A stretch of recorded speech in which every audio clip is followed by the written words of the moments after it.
क्या अमेरिका और ईरान के बीच एक बार फिर बड़ा युद्ध शुरू होने वाला है? क्या डोनाल्ड ट्रंप ने ईरान को सीधे आखिरी चेतावनी दे दी है?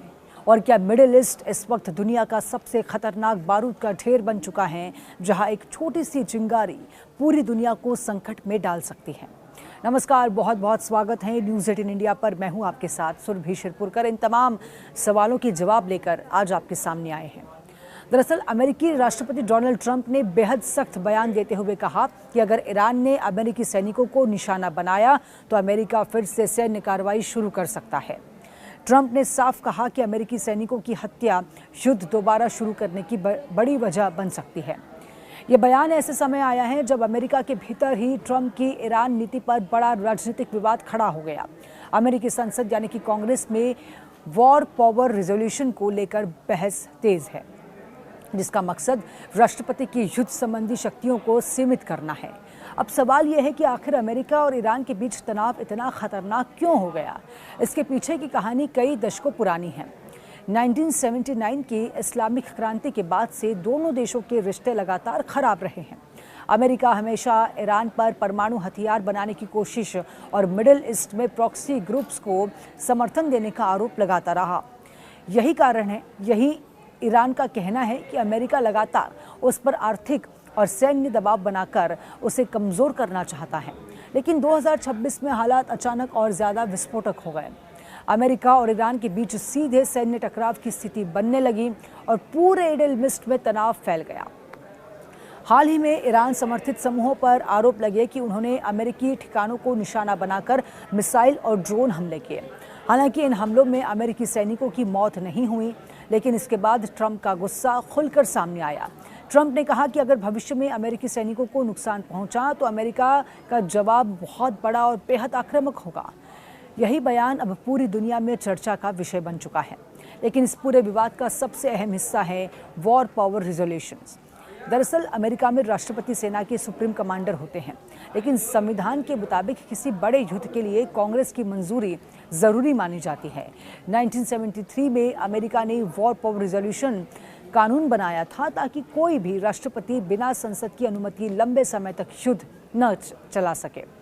अब अमेरिकी संसद के कई सांसदों का ये कहना है कि ट्रंप ईरान के खिलाफ ज़रूरत से ज़्यादा आक्रामक रुख अपना रहे हैं और अगर सैन्य कार्रवाई बढ़ती हैं तो अमेरिका एक लंबे और महंगे युद्ध में फंस सकता है।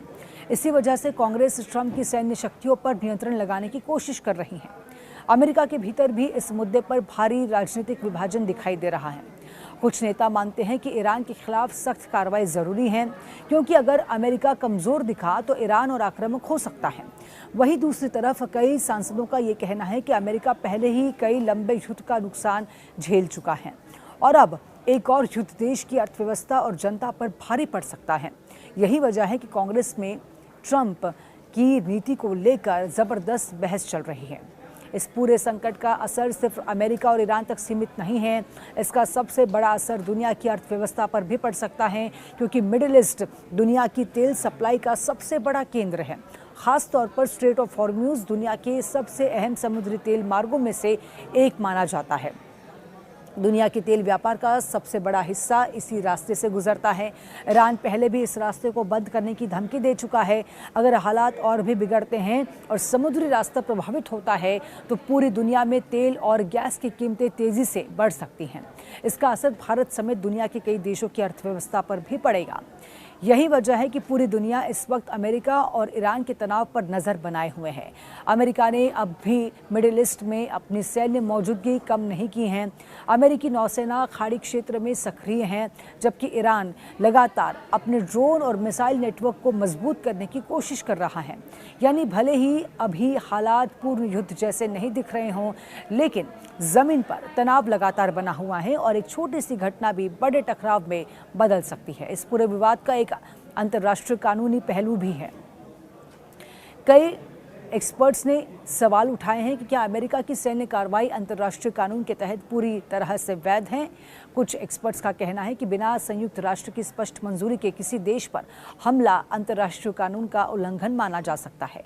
वहीं अमेरिका का तर्क है कि वो अपनी सुरक्षा और अपने सैनिकों की रक्षा के लिए कार्रवाई कर रहा है। यानी ये लड़ाई सिर्फ सैन्य ताकत की नहीं बल्कि वैश्विक राजनीतिक, अंतर्राष्ट्रीय कानून और शक्ति संतुलन की भी बन चुकी है। अब सबसे बड़ा सवाल यही है कि क्या युद्ध फिर से शुरू हो सकता है। फिलहाल अमेरिका और ईरान के बीच हालात बेहद तनावपूर्ण हैं।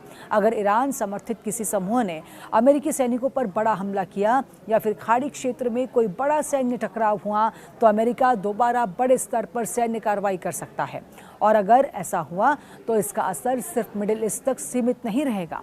तेल की कीमतें बढ़ेंगी, वैश्विक बाजारों में गिरावट आएगी, एशिया और यूरोप की अर्थव्यवस्थाएं प्रभावित होंगी और दुनिया एक नए भू राजनीतिक संकट में फंस सकती है। फिलहाल दुनिया की नज़रें सिर्फ एक सवाल पर टिकी हैं, क्या ये तनाव बातचीत से खत्म होगा या फिर दुनिया एक और बड़े युद्ध की तरफ बढ़ रही है।